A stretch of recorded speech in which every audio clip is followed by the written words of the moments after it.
Welcome in the Focus. I'm Sheila Smoot. Good to have you along here. We are outside at Uptown Jazz on this beautiful day in downtown Birmingham, Alabama. And I know you noticed my partner is not here because she has taken the day off. I'm not even going to tell you where she is, but let's just say she's relaxing on a beach. Hopefully that's in Alabama. So Rhonda Robinson's going to join you next week. So without further ado, what I'm going to talk to you about, again, you know, we talk about decluttering your life, talk about family, focus on friends, focus on finances. Today, I'm just having a good old time, and I'm live at Uptown Jazz on a beautiful evening where we're talking about business and networking and just getting to know one another while we're here. But first, before we do that and go on with my guests, I want to let you know that I have my pet peeve. And Rhonda Robinson, I'm so glad I'm talking to her, is not here. So guess what?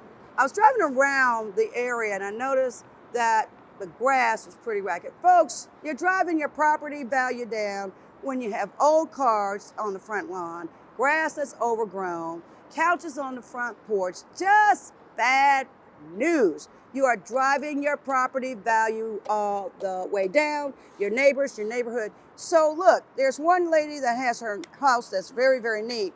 And I'm not even gonna tell you the neighborhood I was in. But I saw 3 houses and I'm thinking, are you kidding me? You are driving your property value down. Do you know that a junk car on your front lawn literally can lose about $1,000 to $2,000 worth of property value if your neighbor's trying to sell their house? Don't do that. Be a good neighbor. Cut your grass, get that junk out of there. You got plenty of places who can get the junk out. You can call these agencies that will come over and get the junk out, but do it, clean up. Make your house neat if you're trying to sell it. That way you can make sure you get the best value, okay? So speaking of that, right now, we're going to go to my guest, and my guest here is about the value and about housing and about real estate. Ladies and gentlemen, I want you to meet the president of the Realtors Association. He's going to correct me if I'm wrong. The new president, Justin Williams. Justin, how you doing? I'm great. How are you? I know, I'm just sweating out here and everything. You think I'm having a hot flash, but I'm not in that point of life yet. It's almost there. We talked about that last week. We're not talking about it this week. Justin, you are the new president, NAREB. Tell me about NAREB and what it is, as I just talked about a little real estate. Right. So NAREB is the National Association of Real Estate Brokers. We were founded in 1947, back when black agents were not a part of, or not able to be a part of, the National Association of Realtors. So, you know, we do the best. We kind of set our own table. We create our own platform. And that's when NAREB started. So we've been 75 plus years strong thus far. And we have members from all different segments of the real estate business in our organization. So not just real estate agents, but mortgage lenders, real estate attorneys, insurance professionals, developers, contractors, home inspectors, you name it. Anything that's associated with real estate is a part of our organization. So these members, how many members do you have? And is this just a local chapter? Is this a national group? Right. So locally we have about 100 members, but nationally we have thousands of members all over the country. So there are organizations, there are local chapters in several different cities around the United States. Okay, and Birmingham has always had a strong chapter, Right. And you guys have transitioned.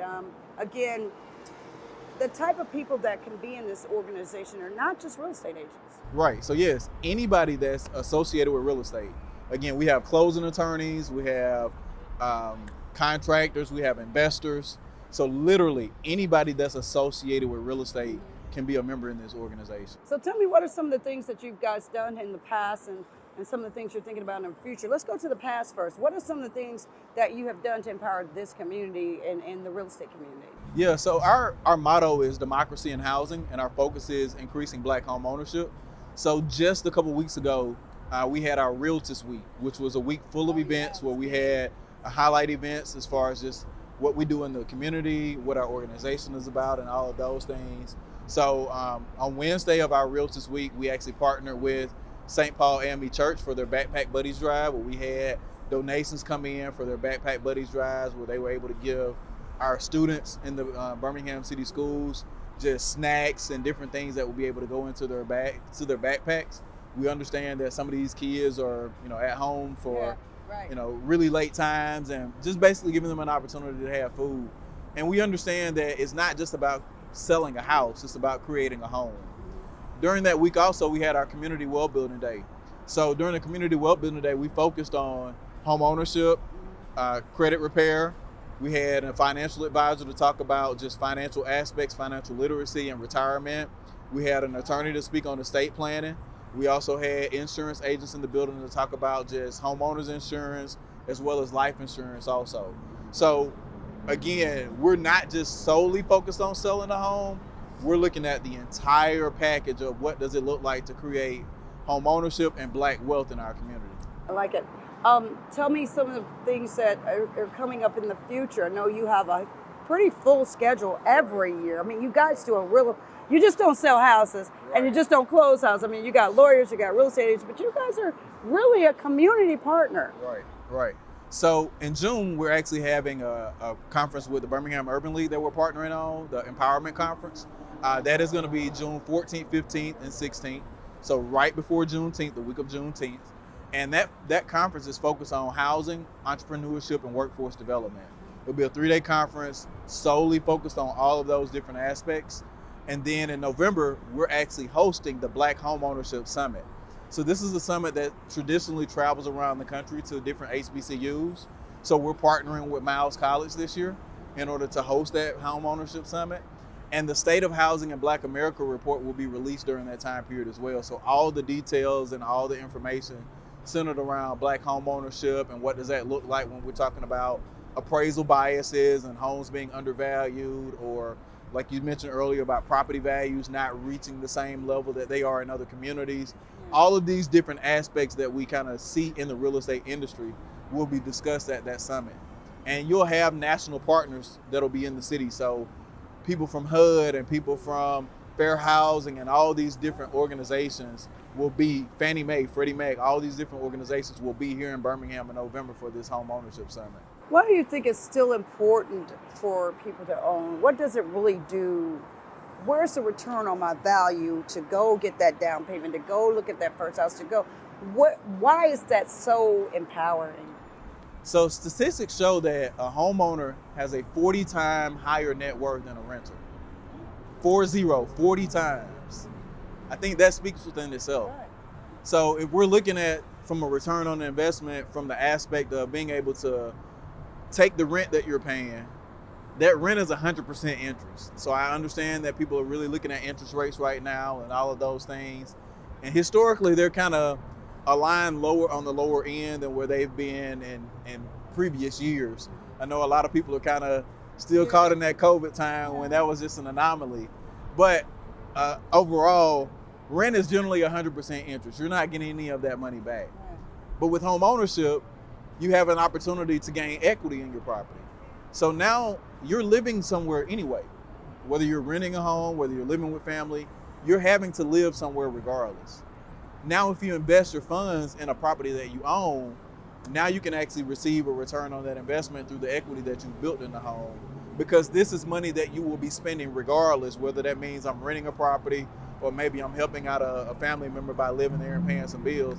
I'm spending money anyway. I might as well own the property and get a return on my investment. You know, people sometimes have a fear about ownership because I got to fix everything. I got to cut the grass. I got a lawn man. But, you know, and I had that fear. I remember buying my first property. I remember I was afraid. I'm like, okay, no longer am I renting. I got to make this mortgage, but it's the same as making a rent payment. Right. But my fear was, what if the faucet leaks? What if the roof caves in? What if the refrigerators? There's no me calling a maintenance man. But I was really fearful of the cost. And then somebody pulled me aside. It's like, you know, that my first house, I'm like shaking like a leaf. I'm like, $126,000. Now, how much is that mortgage? And then the guy says, it's over 30 years, Miss Smoot. I'm like, yeah, that's right, over 30 years. So it you know, it's not like buying a car. It's not like buying your favorite pair of shoes or purse. This is something. But then I thought, I am not staying in this house for 30 years. Equity. So I did. I had to talk myself off the ledge. I almost didn't close. For those people who have a fear of home buying situation, what's your advice? So, you know, there are aspects that can kind of help alleviate some of those costs. So you do have home warranty plans. So home warranty plans will help cover a lot of those things that you're concerned about. So when we're talking about maybe leaks or your faucet breaks or maybe one of your appliances go out or something like that, a lot of your home warranty plans will cover those items as long as you keep those plans in place. The other aspect of it will be as well, yes, I do understand that you might have to fix it, but to be honest with you, my dad, he taught me this a long time ago. He said, nothing worth having comes without a sacrifice. And there might be a slight sacrifice. So, I don't want to ignore that aspect. There might be a slight sacrifice, but the return on the back end is much greater. So I'd rather fix something on my own or hire somebody to fix something that may cost me a couple $100s, but then I maybe can make $100,000 on the resale of my home versus me paying, national rents now average anywhere between $1,500 and $2,000. Right. So me giving $1,500 to $2,000 just for me to allow somebody else to fix it, but I'm not getting any of that money back. I'd rather take my chances on maybe paying $100 or a couple $100s on getting something fixed. At least I know I potentially have an opportunity to receive a large return on my investment when I decide to sell the home. Right. And as we wrap this segment up, what's next for the realtors? What's next for your group? What's the next? People are afraid. You talked about dropping interest rates, but it seems like people are buying houses like they're flying off the floor. It's like the market is still competitive, and of course, as I know, it's determining on what time of year it is, and it's not time of year. People are buying. Yeah, What's going on? So it's ironic. Literally right before we started this segment, I got a call on a property that there were multiple offers on, and luckily we end up being the chosen offer on that particular property. But like you mentioned, the market is still hot. We do have an inventory crisis, so that is one of the aspects of why the market is still so hot. And from the other side of it, we still have an affordable housing crisis. So different aspects of individuals being able to purchase a home from an affordability standpoint, that is a major crisis that we're having right now. So, the market is probably going to stay hot for a good period of time just because there are so few homes that are available on the market. And then from an affordable aspect, for those individuals who are kind of looking for a great home in an affordable price range, those are fewer and further between right now. So housing is here to stay. It's not going away. And tell us, how do we get in touch with your organization? If there's a real estate professional out there on either side, whether you're a real estate agent, a lawyer, a broker, and all the things that go all encompassing of real estate, how do we get in touch with your organization? How do we join? Absolutely. So you can check us out online at birminghamrealtist.org. We also have a Facebook page, Birmingham Realtist, and we also have an Instagram page, Birmingham Realtist as well. So you can catch us on any of the online platforms. All right. Folks, thank you, Justin. That's great information. Thank you for having us. We're here at Uptown Jazz with Justin Williams. Ladies and gentlemen, talking to you about real estate. We got more of that coming right up, right after this. Stay tuned and stay in focus. And here is our consumer tips of the week to make you a better consumer. Research before buying. Remember, read reviews, compare prices, and gather information about the products or the services you are interested in. Remember, I always talk about this. Stick to a budget. Don't let other people spend your money, not even your kids, not your husband or wife. Remember, avoid overspending by prioritizing your needs over wants and looking for deals and discounts. Remember, if you're going out to shop, folks, check the return policy. You got to keep the receipts, and now you can do it on your phone. Put that phone number in on the computer so you know you have those receipts. Also, beware of a scam. There's a lot of scams going on. Don't give out your personal or your financial information unless you are sure it's a reputable company, and especially know what you're doing online. Be careful about that. Now read the fine print. Contract is a contract, folks. Read the terms and the conditions carefully before signing any contracts or making any purchases. Also keep the receipts and records. I talked about this. These are vital in case you need them, but hey, I go in and put my phone number in, and now you can have those receipts texted to you. You can also have those receipts emailed to you. And use a secure method of payment.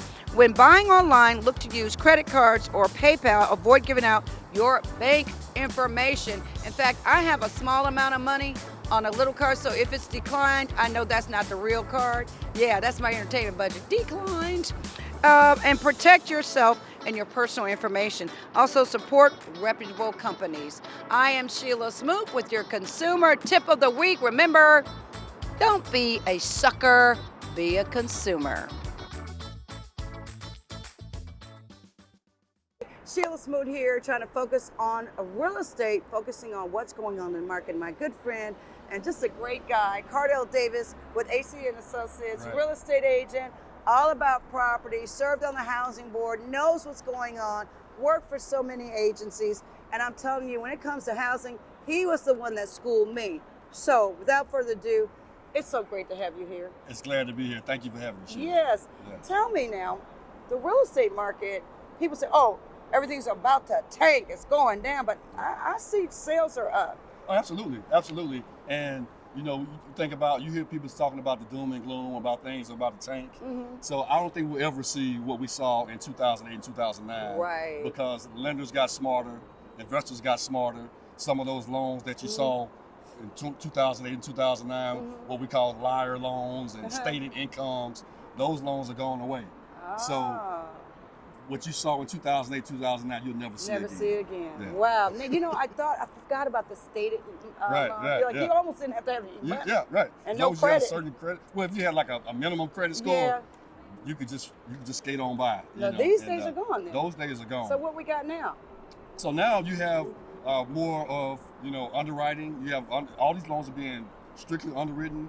You have strict appraisal rules now, and so the things that took place back in 2008, 2009, it's just not going to happen again. I should have because bought- you have so many safeguards in place now. Wow. I should have bought 10 houses. I didn't know I could buy anything with none of it. I thought it was just like, I had a decent credit score my first house, and I thought I had a little money coming in, so it wasn't about me. Right. That's They right. were that's just right. trying to move money. Yeah, God, I should have bought 5 houses. and let's talk about interest rates for a second. So, Oh, yes. you hear people talking about, the interest rates are high. Well, I remember when I bought my first home, this was an FHA prime loan. It was 8.75, 9%. What? Really? Prime. And so now we're at about 6%. Yeah, And 6. so we got people like, oh man, the sky's falling. It's at 6%.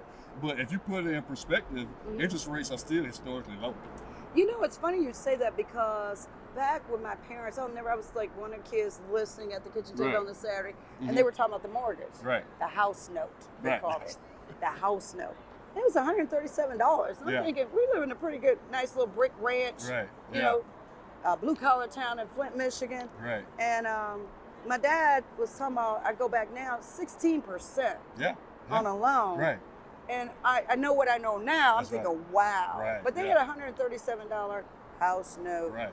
Yeah. And But like they you acquired said, an asset.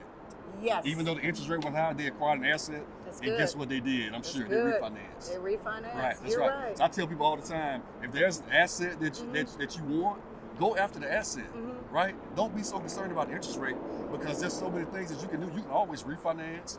You come back when the rates correct themselves, get lower, then just refi. So what's your advice to the homeowner that say, oh my God, I'm scared about this 7% to 6%? As we both told people, you Right. weren't going to see 2 and 3% in a while. So talk to me about that asset. Right. And you're a real estate agent, so Right. this is a sales pitch. Yeah. Why is it important that I buy this house, even in a market like this? Yeah, so I tell people all the time, always look at it as an investment. Even if you're buying the property to live in as your primary residence, it's still an investment, right? So always put your investment cap on, right? So if you buy a property, and the interest rate is let's say it's 7%.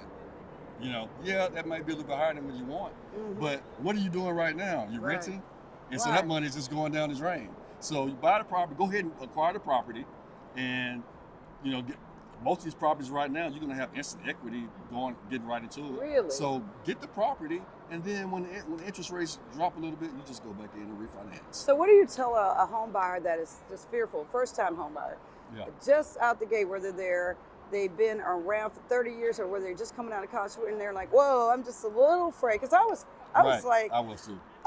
whoa, you mean this is not like a car, Yeah, this right. is a house. And then the guy Right. said, again, I had said this earlier in the segment, it's over 30 years. And I'm thinking, I'm not really going to live there 30 years. Right. Not me. Although my parents' house, Right. my mom still owns that house that Mhm. her and my dad purchased when we were children. Like, I must have been 2. Yeah, She's still in it. Of course, the name of the game is refi. that's right. That's right. It's a nice house. It's just right now. But my first house, I was actually scared. So when Right. you are dealing with a home buyer, what's your advice? Right. So I would tell always get with a trusted real estate agent, somebody that you can trust, in this market, and let them guide you through the process. Let's sit down. Let's have a consultation. Let's talk about what your goals are.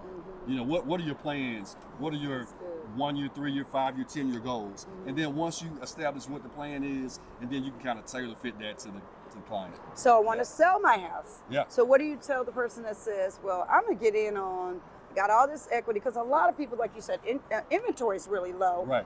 President Justin Williams was on earlier. He said people are kind of holding on. Yeah. But what do you tell somebody that says, I really want to sell my house? What are those things that they need to do? And again, you must get with a trusted real estate agent. Right. I agree. So you won't come crying to me and trying to get you out of a problem because I'm that consumer advocate. Right. Yeah. Come to him first. So talk to me. So I would say the first thing, if you're looking at selling your house, the first thing is you want to make sure your house is ready to sell, right? So you want to declutter. You want to, if you got if you got that garage, you got all those fishing rods and reels and that big moose head. That's right. Yeah. Right. Declutter, right, and do a couple little things. Touch up paint. Do a little painting. Do a little exterior paint, interior paint. It'll go a long way. Carpet cleaning. Carpet cleaning, clean the floors. Yeah, just clean it. Yeah, right. A couple little things can make the difference between a $20,000 return and a $45,000 return. And to you agents out there who have bad pictures, I am not. Take all those. There's some agents that got some bad. Like, why are you taking bad pictures? That's right. And so, I mean, it's just really one of my things. Bad pictures, no, because it is something. Junk cars on your lawn, kill it. That's right. The sofa that you can't even sit on in the front. You want me to buy the house for $150,000? Right. I'm probably going to walk away. Yeah. A lot of times, we have that sentimental value for our home, and something we don't want to let go of because we're like, it's sentimental to me. I paid a lot for that, but it doesn't equate to all the time. It doesn't equate to that return that you're looking for. And the parting shots in regard to what do you think the next 10 years is going to look like for housing? Just your general guess, knowing that you've been with several agencies that did massive amounts of housing, whether it was multifamily, single family, on the real estate side, on the home. You've done a lot. I mean, a lot in this housing. So I consider you my scientist and my expert. What is your crystal ball saying? Well, I tell you, specific and germane to Birmingham in this market that I'm very familiar with, I anticipate this market is going to take off in the next 5 to 10 years for a lot of reasons. One of the main things that people look at when they're looking at buying homes, even in the down market, is the jobs numbers. And if you look at the jobs numbers in Alabama, the unemployment rates are down. And so anytime the unemployment rates are down, folks that means they're gainfully employed, and they're going to be looking for properties. Wow. And so I anticipate not only just greater Birmingham, but Alabama, I anticipate in the next 5 to 10 years that, it's going to go through the roof. I anticipate a lot of development. You can see what's taking place here in Birmingham right now. A lot of the great developments that's taking place. Look at what's taking place in Southtown. Right. Oh, man. The city is the finalist for the $30 million Choice Neighborhood Grant from HUD. Right. So, we think we've got a really good shot at getting that. And so that's just going to spur all these communities. The property values are going to go up. And I think that's going to be a great thing for the city of Birmingham. And for you as well as a real estate agent. That's right. I want to, Tell us a little bit, as we wrap up this segment about your agency, what services you provide, and why should we be going with AC Associates? So AC Associates, we're a team of real estate agents. We're here in the heart of Birmingham. We're right here downtown on 3rd Avenue and 20th Street, right there in the Executive Suites building. We do residential real estate. We do commercial real estate. If you're looking to invest, we can coach you on that. We're investors as well. Wow. We're personal investors. Tracy, AC, she's our broker and my business partner. And so we just good people that would love to sit down and talk to you, map a plan out for you, chart your course, and help you to achieve your goals. How do we get in touch with you guys? So you can reach us at 205-482-0405, and that's AC and Associates Real Estate. All right. Yeah. Cardell Davis, I just can't thank God enough for you. You've just done so much. Thank you. You've helped me. We go back in real estate. Who knew I would actually? I actually have a real estate license, and I'm in the real estate. Yeah, I'm one of y'all. But it was this gentleman here, along with another mortgage a guy, but it was this guy Yeah. here who started with a group called NACA, and we, Yeah. we do still send people NACA. All right, that's It's right. ramped up. That's But right. when NACA came to town, NACA.com came to town, it was you that I met. That's right. And I just thought it was so good that you were so excited Yeah. about getting people their Right. first house, their second house, or whatever situation they were in, getting them there. So I just want to thank you. Yeah. And I want to thank you for giving us the platform. You've Oh. always given, no matter what stage I was in, you've always given me that platform. And so thank you Yes. again for helping to get the word out to the community for the things that are taking place. Thanks. You know what? That's why I love supporting good people. Ladies and gentlemen, we have Cardell Davis, and he is with AC and Associates. And I just want to thank you as well. We are here. You can see what's going on here. Folks in downtown Birmingham having a good time. Like-minded folks, conversations. We are focusing on friends, family. We today focused on real estate. And I just want to thank you for joining me. And again, Rhonda Robinson, you better be back next week. You better be back next week. You can't take a vacation on today. I'm Sheila Smoot, and don't forget to focus. We'll see you next week.